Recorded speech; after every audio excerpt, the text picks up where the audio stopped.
Well, I was just watching an episode of Dogma Debate number 69 where they were debating a Catholic. And whoa, this is one of the most headachy arguments. Aaron Raw was getting pretty frustrated. Of course, he tends to with a lot of these arguments, but the argument here is that old nonsense of God is the most greatest conceivable being, an existent God is greater than a God that doesn't exist, therefore God exists. He never got around to finishing it, at least I'm only halfway through it, but I just had to say something about this.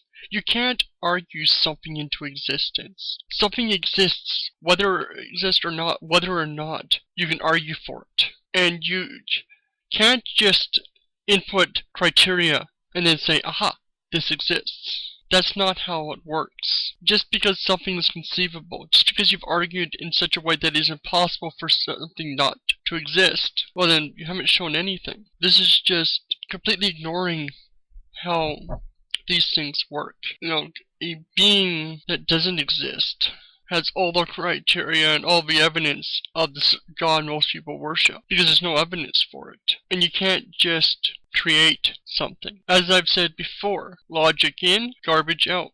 Or, actually I think it's better, garbage in, logic out. You input a bunch of garbage, have all these things fit what you're trying to argue. Say that God exists, you're the most greatest conceivable being, all these things, and oh my god, it proves God exists. Well, yes, you've got logic from it, but if all the premises are garbage, you haven't shown a thing. And you have to first show that these premises are actually accurate. It doesn't prove a thing. I don't see how you can get from this, and I think one of the biggest issues is whether or not existence actually could be one of the criteria for being the greatest being. I don't see how something that exists is greater than something that doesn't exist. There are many things that are fictional that are greater than things that exist. So I don't see how existence itself is a property within this criteria. Just because you can conceive of a God that exists and that makes him supposedly greater than a God that doesn't exist, well, that doesn't make it true. So I want to hear your guys' thoughts on this.